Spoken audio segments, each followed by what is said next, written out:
It's finally here, my Gene build guide. It's gonna be a long video, so brace yourselves.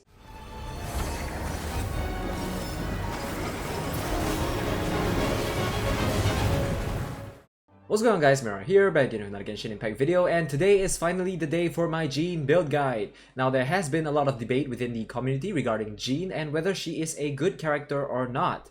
The best way that I would describe Jean is that she is a jack of all trades but a master of none.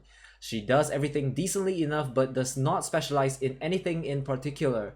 You will be able to use her as a main DPS, support DPS, damage amplifier, resistance shredder, and even a healer. So she is one of the most versatile characters in the game, if not the most versatile.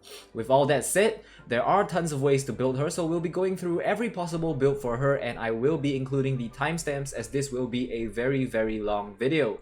So as much as I would like for you guys to watch the entire video, it's not possible, so please use the timestamps to skip to the relevant parts. So without further ado, let's jump right into it.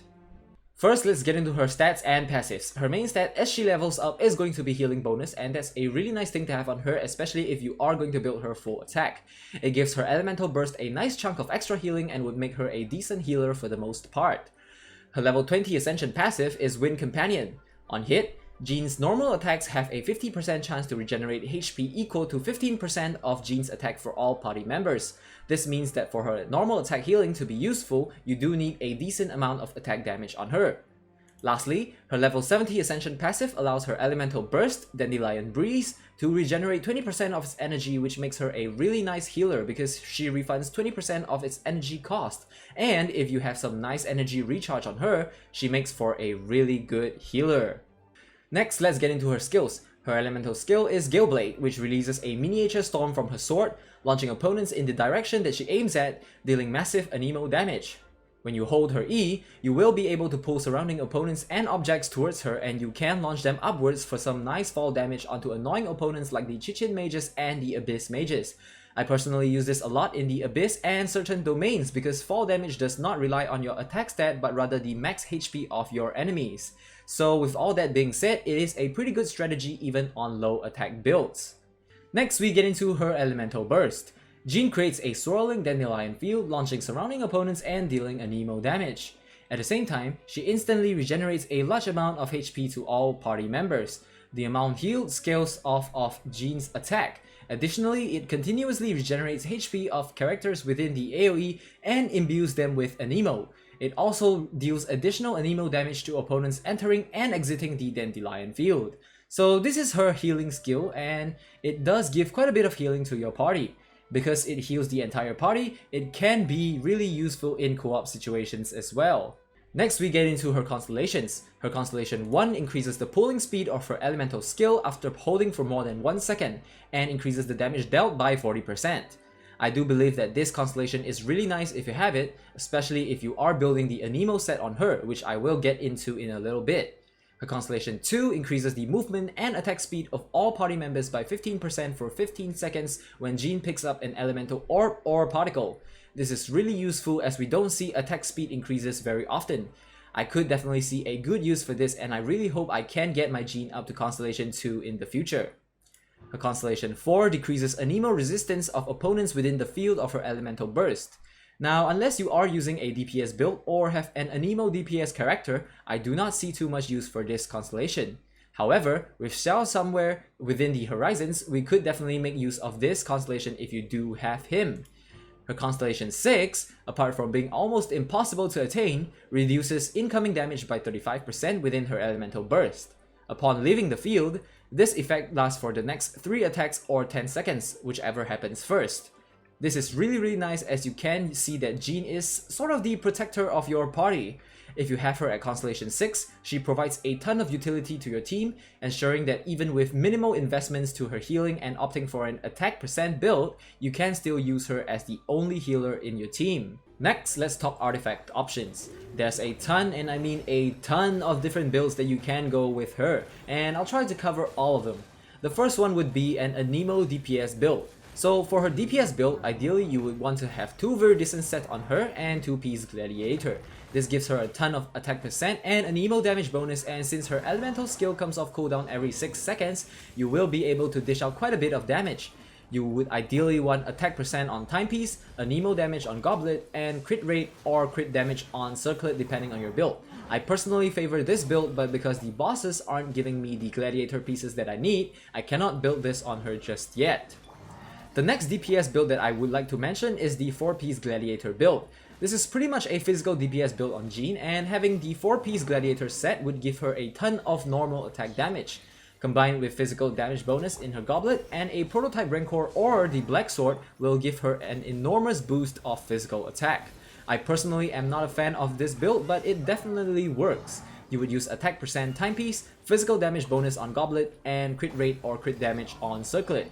You can also go for Anemo damage on her goblet to go a little bit more hybrid if you so prefer. Do keep in mind though, her healing on normal attacks scale off of her attack stat and not her damage dealt, so having all the physical attack in the world does not mean that your normal attacks would heal more. Next would be a damage amplification build. This build requires the 4-piece noblesse set on her and is a support build. Basically, this build relies on the 20% energy refund on her Q to activate the effects of 4-piece noblesse. It gives your party a nice 20% attack, and since your buff lasts for 12 seconds and your Q comes off cooldown every 20 seconds, you will have 8 seconds of downtime. You ideally want energy recharge for your substats to ensure that she does get her elemental burst up every time it's off cooldown. Since her Q does a little bit of damage and heals you, I do recommend going attack percent on timepiece, Anemo damage on goblet, and either healing bonus or attack percent on your circlet to deal more damage with her Q. Next, we get into my current build with her, the Resistance Shred build. This build calls for a 4-piece Viridescent set, and this increases her swirl damage by a whopping 60%, while also decreasing opponent's elemental resistance to the element infused in the swirl by 40%. This support DPS build gives her a lot of Anemo damage, especially on her elemental skill, which has only a 6-second cooldown, and I have found this to be really nice. However, do take note that characters like Venti or Sucrose would be able to pull off this set to a much bigger effect because of the large AoE of their skills. So unless you don't have those two characters, or you're like me, really a big fan of Jean and you want to incorporate her in your team, you should use this on Venti or Sucrose instead.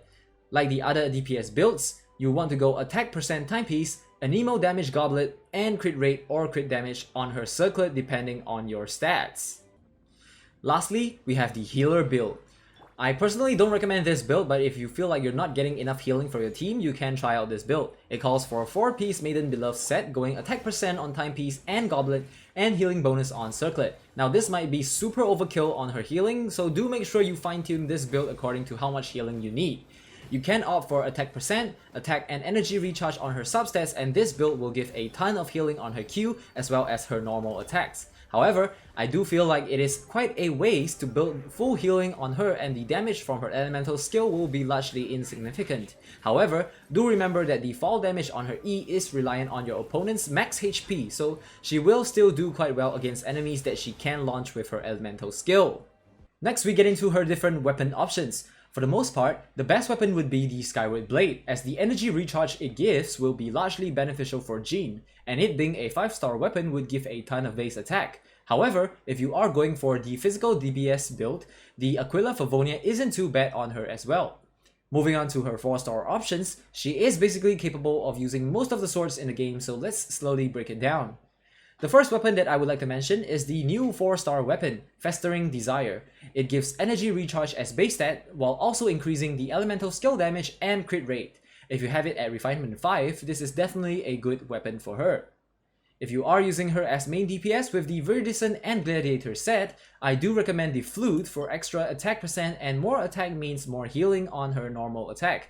You could also use the Black Sword, which is the Battle Pass weapon, or the Prototype Rancor as well. For her physical damage build, the Black Sword is really nice as it gives crit rate and self-heal on top of boosting the damage of her normal and charged attack by 20%. With this weapon having main stat in crit rate, you could go for crit damage circlet to boost her damage a little bit as well. Otherwise, you could also opt for the Prototype Rancor for some extra physical damage bonus. For the other two builds, I recommend the Favonius Sword for the nice energy recharge it gives, and it works especially well if you do have high crit rate on her. It ensures that she will get her Q up relatively fast, and in my case, I could get her Q up in 2 elemental skills, so I definitely would have her Q up every time it comes off cooldown. Lastly, we get to her team composition. Now, like I've mentioned at the start of the video, Jean is a character that is capable of handling almost every role, so it really depends on your build for her to fit her in a team. For the most part, she fits every team composition pretty decently, and you can build her to replace pretty much almost any one character on the team. However, do note that she will not be as efficient as a dedicated character in their roles, and the benefits of her on your team is to take up multiple roles. Personally, I use her as a sub DPS resistance shredder that can also heal for the most part. So in my case, she is covering for the absence of Venti or Sucrose, and also a dedicated healer like Diona or Barbara. This is the reason why I feel like Jean has been looked at as a weaker 5-star compared to the rest who mainly have one dedicated role. I personally think that she is great for my team, and I will most likely keep her in my team for a long time. So do let me know what your thoughts on Jean are, as well as what you plan to build on her in the comment section below, and I hope that this long video has been helpful for you guys. If you have any more suggestions to her build, do also leave them in the comments below. Thank you so much for watching this video, and I'll see you guys in the next one. Peace!